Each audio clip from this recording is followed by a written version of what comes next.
가슴이 조여들며 호흡이 가빠졌어요. 발밑이 꺼지고 세상은 수평을 잃은 듯 기울어졌습니다. 손끝이 허공을 더듬다가 어느 순간 정지했어요. 그때 누군가의 손이 내 팔을 붙잡았습니다. 희미하게 들려온 목소리. 나는 눈을 감고 단 하나의 이름을 떠올렸습니다. 서한. 그리고 그 이름이 내 마지막 기억이 되겠구나 생각했어요. 이 이야기는 당신이 생각하는 것보다 훨씬 깊고 감동적인 사실을 담고 있습니다. 사연이 기대되신다면 구독과 좋아요 꼭 눌러주세요. 그럼 감사한 마음을 담아 야지의 인생극장 지금 시작하겠습니다. 아침 햇살이 커튼 사이로 흘러들었어요. 미세한 먼지가 빛을 타고 떠올랐고 시계의 초침은 천천히 앞으로 나아갔습니다. 나는 식탁 중앙에 놓인 신문을 펼쳤어요. 그 위로 미지근한 커피 향이 얇게 번졌습니다. 집안은 조용했어요. 아내가 세상을 떠난 뒤 이 정적은 내 일상이 되었습니다. 식탁 맞은편 우진이가 앉아 있었어요. 그 아이는 신문을 보는 척했지만 눈길은 내 쪽을 피하고 있었습니다. 신문 넘기는 소리만 방 안에 가볍게 흘렀어요. 그 무심한 리듬이 내 호흡과 묘하게 맞아떨어졌습니다. 나는 커피잔을 들며 슬쩍 우진의 표정을 살폈어요. 지친 얼굴, 그러나 무언가를 결심한 눈빛이었습니다. 말을 아끼려 했지만 오늘은 이상하게 공기가 달랐어요. 그건 이 집의 공기가 아니라 아이의 분위기 때문이었습니다. 나는 입을 열었어요. 요즘 회사 일은 괜찮니? 짧은 침묵 끝에 우진이가 대답했습니다. 괜찮아요. 그럭저럭요. 말이 끝나자마자 시계가 틱하고 울렸어요. 식탁 위 보이지 않던 긴장이 조용히 틈입했습니다. 나는 커피잔을 내려놓으며 말했어요. 진양그룹 쪽에서 선이 들어왔더라. 그 순간 우진의 숟가락이 허공에 멈췄습니다. 공기가 얼어붙었어요. 한참 머뭇거리던 우진이가 작은 목소리로 입을 열었습니다. 아버지, 사실 만나는 사람이 있어요. 그 말은 잔잔한 물 위에 돌멩이 하나가 떨어진 듯한 충격이었어요. 내 손끝이 떨렸습니다. 커피잔이 접시에 부딪히며 잔잔한 소리를 냈어요. 누구냐? 내 목소리는 낮고 단호했습니다. 낯설게 들릴 만큼 감정이 억눌려 있었어요. 주민센터에서 일하는 공무원이에요. 이름은 서아은. 그 이름이 귀를 스쳤을 때 설명할 수 없는 감정이 일었습니다. 낯선 이름인데 어딘가 익숙했어요. 그날 아침 식사는 거기서 끝났습니다. 우진은 자리를 정리하며 눈길을 끝내 피했어요. 나는 신문을 다시 펼쳤지만 글자가 눈에 들어오지 않았습니다. 출근길이었어요. 운전석에 앉아 창밖을 바라봤습니다. 도로 위 늘 그 시간에 몰린 차들이 보였어요. 차창을 스치고 지나가는 얼굴들. 그 사이에서 이상한 고립감을 느꼈습니다. 내가 성공이란 이름으로 쌓은 벽이 이제는 내 감옥처럼 느껴졌어요. 내 손목엔 고급 시계가 채워져 있었습니다. 그러나 오늘따라 초침 소리가 유난히 크게 들렸어요. 회사에 도착하자 김 비서가 다가왔습니다. 회장님, 오늘 오전 일정은 이사회 보고와 자문단 미팅입니다.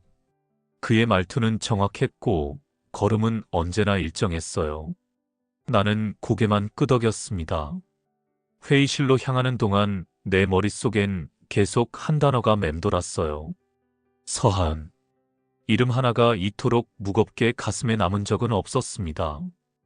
회의가 끝난 후에도 도장 찍는 손이 다른 생각으로 흔들렸어요. 주민센터.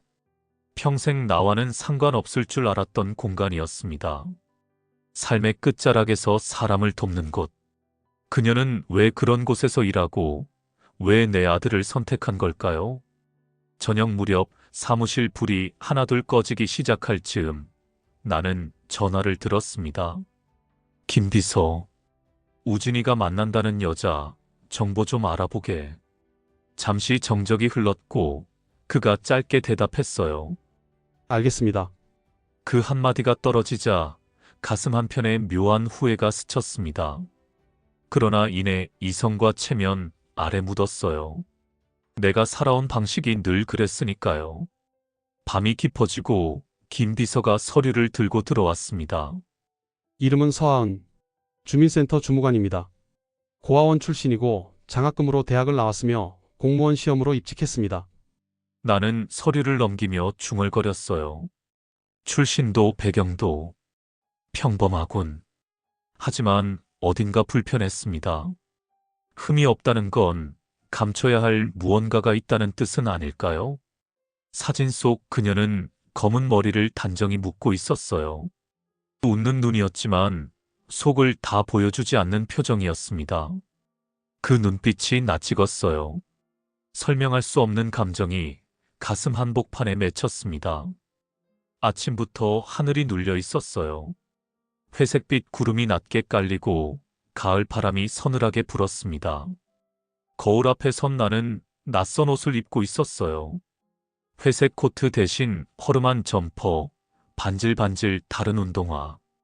김 비서가 챙겨준 낡은 가방을 어깨에 걸었을 때 내 얼굴이 조금 다르게 보였습니다. 눈 밑에 주름이 더 깊어졌고 눈빛엔 익숙지 않은 겸손이 스쳤어요. 오늘 나는 회장이 아니었습니다. 민원인이었어요. 차창 너머 주민센터가 보였습니다. 평범한 5층짜리 건물이었어요.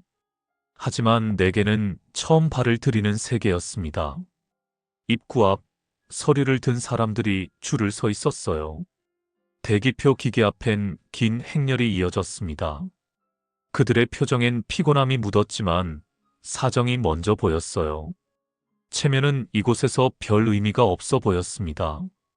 나는 잠시 숨을 고르고 안으로 들어섰어요. 안은 소리로 가득했습니다.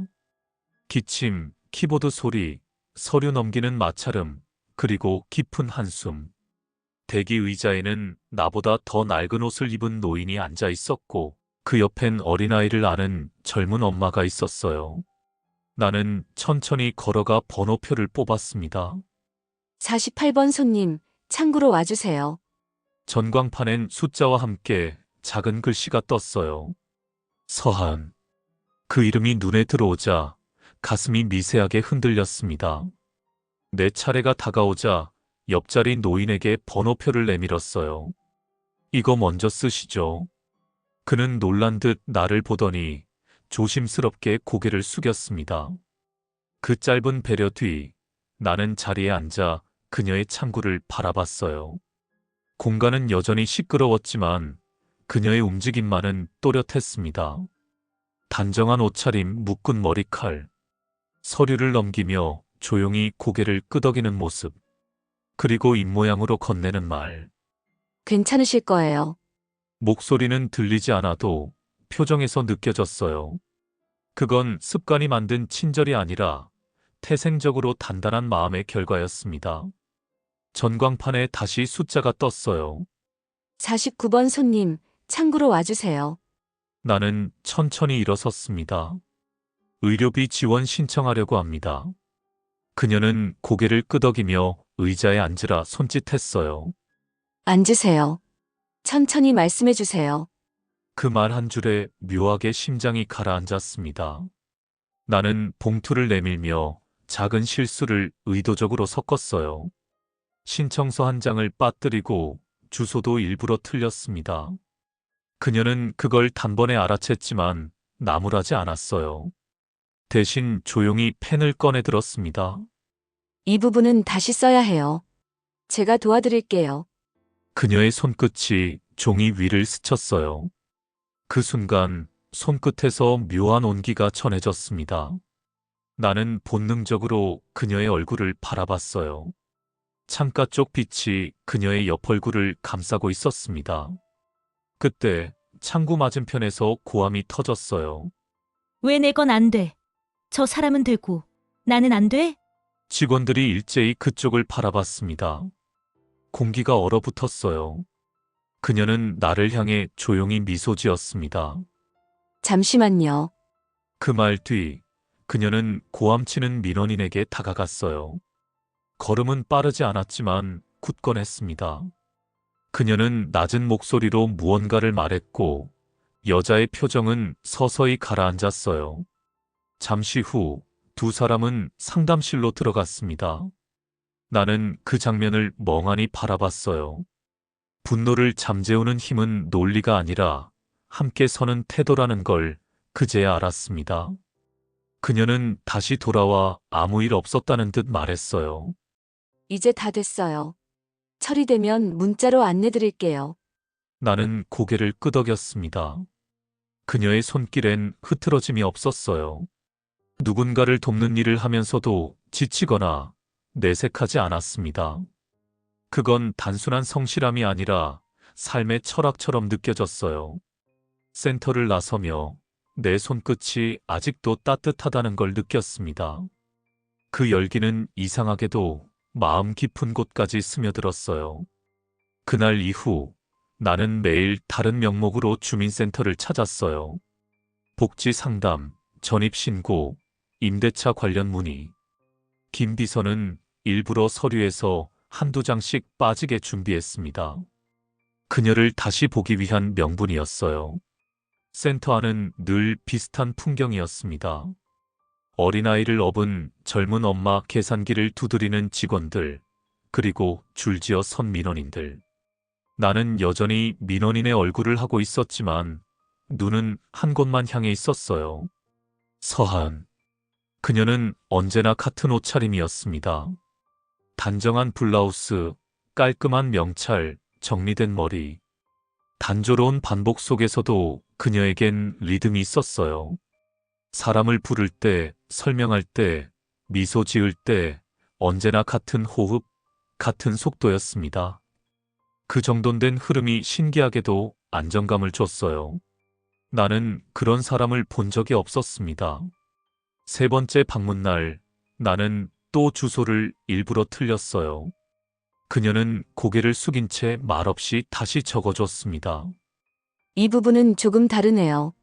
다시 확인해 드릴게요. 그 말에 묘한 위로가 담겨 있었어요.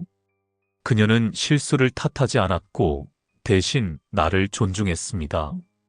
그건 돈으로는 살 수 없는 종류의 태도였어요. 그날도 작은 소란이 일어났습니다. 창구 맞은편 중년 여성이 서류를 책상에 내던지며 소리쳤어요. 이런 걸 왜 이제 알려줘요? 시간 다 낭비했잖아요. 직원들은 당황했습니다. 공기가 한순간 긴장으로 가득 찼어요. 그녀는 조용히 자리에서 일어났습니다. 제가 도와드릴게요. 그녀는 여성의 옆에 서서 조용히 설명을 시작했어요. 그 목소리는 작았지만 단단했습니다. 손끝으로 서류를 짚으며 상대의 눈을 똑바로 마주했어요. 그 시선엔 책임을 돌리려는 마음이 없었습니다. 오히려 함께 해결하고자 하는 의지가 담겨 있었어요. 잠시 후 여성의 어깨가 풀렸고 목소리가 낮아졌습니다. 감사합니다. 공기 속을 맴돌던 그 말 한마디가 오랫동안 남았어요. 나는 그 장면을 바라보며 알 수 없는 감정에 사로잡혔습니다. 돌아오는 길, 거리의 풍경이 다르게 보였어요. 버스 정류장의 사람들 얼굴도 낯설지 않았습니다. 내가 살아온 세상은 너무 좁았던 것일지도 몰라요. 그녀의 세계는 작지만 그 안엔 사람이 있었습니다. 나는 그 단순한 진실을 이제야 알아가고 있었어요. 주민센터를 드나든 지 한 달쯤 되었을 무렵 직원들의 시선에도 익숙함이 묻어났어요. 누군가는 자주 오시는 어르신이라며 인사를 건넸고 누군가는 오늘은 또 무슨 일로 하며 웃었습니다. 하지만 나는 여전히 서류 봉투를 들고 단 하나의 창구 앞에서 서성이고 있었어요. 서하은. 그녀는 여전히 단정했습니다. 단조로운 복장, 묶은 머리, 정돈된 책상. 그 반복 속에서도 그녀만의 리듬은 흐트러짐이 없었어요. 누군가를 부를 때, 민원인을 대할 때, 항상 같은 호흡으로 움직였습니다. 그 안정감은 묘하게 사람을 붙잡았어요. 네 번째 방문날, 나는 그녀의 책상 위에서 작은 검정 수첩 하나를 발견했습니다. 모서리가 닳고 겉표지는 헤어져 있었어요. 그 수첩 매일 쓰세요? 내가 묻자 그녀는 살짝 웃으며 말했습니다. 네. 도움드린 분들 기록이에요. 다음에 다시 뵐 수 있게요. 그 말에 이상하게 마음이 먹먹해졌어요. 그녀가 다른 민원인을 응대하는 동안 나는 잠시 눈을 감았습니다. 기억 속에서 오래된 한 장면이 떠올랐어요. 젊은 시절, 나도 누군가를 사랑했습니다. 그녀 역시 말보단 행동으로 마음을 전하는 사람이었어요. 그리고 나는 그녀를 놓쳤습니다. 그때의 눈빛과 지금의 서하은이 겹쳐졌어요. 그 순간 마음 깊은 곳이 조용히 흔들렸습니다. 밤이 되자 책상 위에 놓인 그녀의 수첩이 자꾸 떠올랐어요. 내가 가진 수많은 계약서, 보고서, 이익과 손실이 빼곡한 숫자들. 하지만 그녀의 수첩엔 이름이 적혀 있었습니다. 사람의 이름. 그 단순한 기록이 이상하게 날 부끄럽게 만들었어요. 나는 오래도록 창밖을 바라봤습니다. 멀리 도시의 불빛이 반짝이고 있었어요. 문득 떠올랐습니다. 사람을 돕는다는 건 이렇게 조용한 일일지도 모른다는 생각이요. 며칠이 지나자 나는 그녀의 일상에 작은 틈이 생겼다는 걸 알아챘어요. 그녀의 얼굴에 피로가 묻어나기 시작했습니다. 미소는 여전했지만 눈 밑의 그늘이 짙어졌어요. 창고에서 서류를 정리하는 손끝, 서랍을 여닫는 동작. 모든 게 조금씩 느리게 느껴졌습니다. 그날 오후 민원실 안에서 낮은 웅성임이 퍼졌어요. 기초수급 누락건 있잖아. 그거 하은 씨가 실수했다던데? 그럴 리가요. 그건 계장님 결제가 늦었잖아요. 직원들의 조용한 대화가 책상 사이로 새어나왔습니다. 나는 들은 척하지 않았지만 그 말은 내 머릿속을 떠나지 않았어요. 잠시 후 그녀는 회의실로 불려갔습니다. 유리문 너머 작고 단단한 그녀의 뒷모습이 보였어요. 팀장의 목소리가 점점 높아졌고 다른 직원들은 고개를 숙였습니다. 하지만 그녀는 아무 말 없이 두 손을 모으고 조용히 고개를 끄덕였어요. 그 모습이 묘하게 가슴을 먹먹하게 만들었습니다. 퇴근 무렵 센터의 불이 모두 꺼지고 복도에 정적이 흘렀어요. 나는 경비에게 물었습니다. 안에 아직 누가 있습니까? 서하은 씨요. 오늘 일 때문에 아직 안 나가셨어요. 그렇군요. 그녀의 창구 쪽에서 불빛이 새어나왔어요. 그녀는 혼자 앉아 서류를 다시 정리하고 있었습니다. 손이 서류를 넘길 때마다 사각거리는 종이 소리가 내 심장에 닿는 듯 했어요. 그녀의 피곤한 얼굴 위로 머리카락이 흘러내렸고 그녀는 그것을 무심히 넘겼습니다. 창밖 가로등 불빛이 그녀의 옆 얼굴을 감쌌어요. 나는 그 장면을 오래 바라보았습니다. 대체 무엇이 그녀를 이렇게 단단하게 만들었을까요? 누구를 위해 이토록 묵묵히 버티는 걸까요? 그녀는 아무도 보지 않는 곳에서도 여전히 최선을 다하고 있었습니다. 그날 밤 나는 김 비서를 불렀어요. 오늘 주민센터에서 있었던 일 정확히 알아봐. 그는 머뭇거리며 대답했습니다. 실수는 계장에게 있었지만 하은 씨가 대신 책임을 진 겁니다. 이유는? 팀 분위기 때문이랍니다. 누군가는 책임을 져야 했다고요. 나는 한동안 말이 없었어요. 보고서 속 문장들이 흐릿하게 번졌습니다. 그녀는 억울한 상황에서도 책임을 택했어요. 그건 체념이 아니라 선택이었습니다. 그녀는 세상이 불공평하다는 걸 아는 대신 불평하지 않는 법을 먼저 배운 사람이었어요. 그 단단함이 나를 흔들었습니다. 창가에 앉아 있자니 오래전 기억이 떠올랐어요. 그날도 비슷한 밤이었습니다. 내가 사랑했던 여자가 울고 있었어요. 당신은 날 사랑하지만 가족은 그렇지 않아요. 나는 아무 대답도 하지 못했습니다. 그게 마지막이었어요. 그녀를 떠나보낸 후 나는 성공을 위해 모든 감정을 밀어냈습니다. 책임, 체면, 통제. 그것만이 나를 지탱했어요. 하지만 지금 서하은 앞에 서면 그때 잃어버린 무언가가 다시 살아나는 기분이었습니다. 그녀는 내 첫사랑과 닮았지만 똑같지는 않았어요. 더 단단했고 더 현실적이었습니다.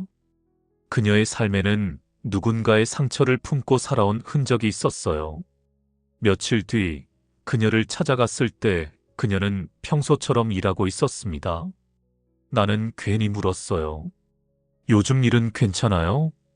그녀는 짧게 웃었습니다. 괜찮아요.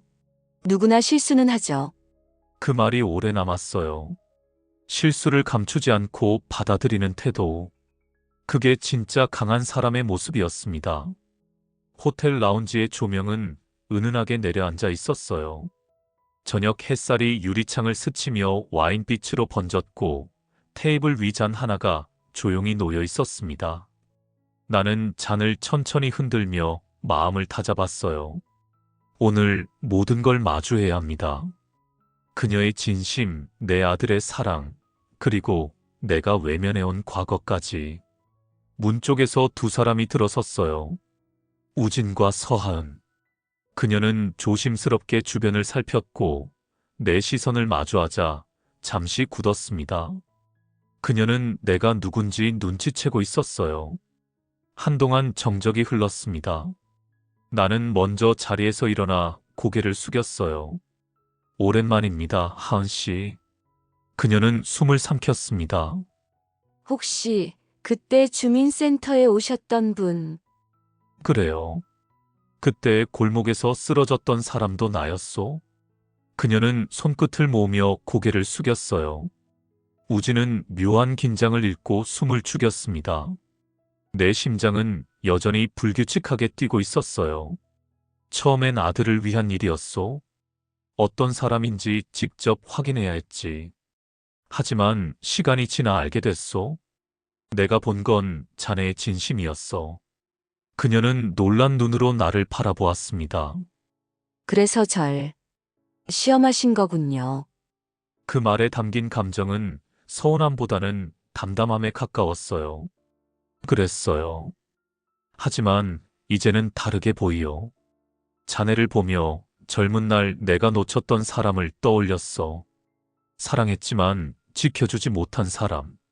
말이 끝나자 라운지 안이 조용해졌습니다. 그녀의 눈가에 빛이 번졌어요. 분노도 슬픔도 아닌 이해의 감정이었습니다. 전 회장님이 누군지도 몰랐어요. 단지 누군가를 돕는 게 제 일이었으니까요. 그게 제가 살아온 방식이에요. 그녀의 목소리는 조용하지만 흔들림이 없었어요. 우진은 천천히 고개를 들었습니다. 아버지, 전 하은이를 믿습니다. 사람의 가치는 출신이 아니라 마음에서 나오는 거니까요. 그 말이 내 가슴을 세게 울렸어요. 나는 자리에서 일어나 그녀 앞에 섰습니다. 하은 씨, 미안하오. 나는 평생 사람을 숫자로만 봤소. 그런 내가 당신을 의심했소. 그녀는 고개를 숙인 채 말했어요. 이해해요. 아버님도 누군가를 지키고 싶으셨겠죠. 짧은 대화였지만 그 속에서 오랜 벽이 조금씩 허물어졌습니다. 나는 조심스럽게 그녀의 손을 잡았어요. 잠시 멈칫했지만 그녀는 이내 손을 내밀었습니다. 그 손끝이 내 어깨에 닿는 순간 오래된 기억이 되살아났어요. 어둡던 마음속에 따뜻한 불빛이 켜졌습니다. 그녀는 조용히 다가와 나를 안았어요. 그건 위로나 용서가 아니라 단순한 이해였습니다. 나는 그녀의 품에서 오랫동안 눌러왔던 감정을 내려놓았어요. 우진이 옆에서 울먹이며 말했습니다. 아버지, 고마워요. 나는 그의 어깨를 두드렸어요. 내 옆에 저 아이가 있다는 게 든든하구나. 그녀는 눈시울이 붉어졌지만 끝까지 미소를 잃지 않았습니다. 라운지의 음악이 잔잔히 흐르고 우리는 말없이 앉아 있었어요. 그 짧은 침묵 속에서 모든 관계가 다시 써지고 있었습니다. 그날 밤 나는 집무실로 돌아와 오래된 사진을 꺼냈어요. 젊은 시절의 나, 그리고 그때의 그녀. 그땐 두려워서 잡지 못했던 손이었습니다. 하지만 이제는 알 것 같았어요. 사람의 삶은 조건이 아니라 마음으로 연결된다는 것을. 그리고 그 마음이 세대를 넘어 이어질 수 있다는 것도요.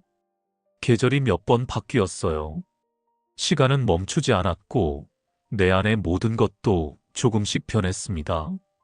아침 햇살은 전보다 따뜻하게 느껴졌고 거리의 웃음소리조차 부드럽게 들렸어요. 사람을 믿는다는 것이 이토록 큰 평화를 주는 일이라는 걸 이제야 알았습니다. 그날 이후 나는 회장이라는 호칭보다 사람 이름으로 불리길 더 좋아하게 되었어요. 경비 아저씨의 이름, 식당 아주머니의 이름, 내 비서의 이름까지 하나씩 기억해 나갔습니다. 그 이름들을 부를 때마다 세상이 조금 더 가까워지는 기분이 들었어요. 우진과 하은은 결혼했고 얼마 전 첫 아이가 태어났습니다. 작은 손이 내 손을 꼭 잡았을 때 말할 수 없는 울컥함이 밀려왔어요. 그래, 이 손이야. 따뜻하고 작고 단단한 온기. 그 순간 깨달았습니다. 이제 나는 누군가의 인생을 바꿀 수 있는 사람이 아니라 그들의 삶을 지켜보며 배우는 시간에 들어섰다는 걸요. 주말이면 주민센터 근처를 산책했어요. 그녀는 여전히 그 자리에 있었습니다. 책상 위엔 낡은 검정 수첩이 있었고 그 안엔 오늘도 누군가의 이름이 적혀 있을 거예요. 그녀의 목소리가 떠올랐습니다. 도와드리는 게 아니라 함께 살아가는 거예요. 그 말은 내 인생의 문장을 완성시키는 한 줄이 되었어요. 어느 날 하은이 아이를 안고 나를 찾아왔습니다. 아버님 산책 가실래요? 우진은 뒤에서 웃고 있었어요. 우리는 함께 공원을 걸었습니다. 노을이 길게 늘어지고 바람이 부드럽게 불었어요. 작은 아이가 내 무릎에 올라와 속삭였습니다. 할아버지. 그 한마디가 세상의 모든 소음을 잠재웠어요. 나는 아이의 머리를 쓰다듬으며 생각했습니다. 그래, 이제 됐다. 이게 내가 바라던 끝이었어요. 사람은 시험으로 변하지 않습니다. 다만 사랑으로 자라나는 존재라는 걸 이제야 배웠어요. 집에 돌아와 책상 위 수첩을 펼쳤습니다. 그녀가 선물해준 수첩은 내 글씨로 가득 차 있었어요. 오늘의 기록이 적혀 있었습니다. 경비 아저씨의 건강 회복 식당, 아주머니 아들의 취업 성공, 하은의 미소, 우진의 웃음, 아이의 첫 단어까지. 모든 것이 기록이었어요. 이 수첩은 나의 하루이자 나의 회복이었습니다. 나는 창가에 앉아 노을을 바라보았어요. 하늘은 붉게 물들고 커튼이 흔들렸습니다. 나는 조용히 중얼거렸어요. 사람을 믿는 일이 이렇게 어렵고도 아름다운 줄. 이제 알겠군. 그 말과 함께 오래 묵은 마음의 문이 완전히 닫히지 않고 부드럽게 열려 있었습니다. 세상은 여전히 바쁘고 냉정하고 복잡했어요. 하지만 내 안엔 그 모든 걸 감싸는 온기가 있었습니다. 그건 서하은이라는 이름이 내게 남긴 온기였어요. 나는 마지막으로 수첩에 한 줄을 적었습니다. 사람의 삶은 조건이 아니라 온기로 이어진다. 그리고 펜을 내려놓았어요. 창밖 나뭇잎이 햇살에 반짝였습니다. 나는 확신했어요. 내 이야기는 끝이 아니라 또 다른 시작이라는 것을요. 야지의 인생극장 재미있게 보셨나요? 영상이 마음에 드셨다면 구독과 좋아요 한 번씩 눌러주세요. 더 좋은 이야기로 다시 찾아뵐게요. 그럼 오늘도 좋은 하루 되세요.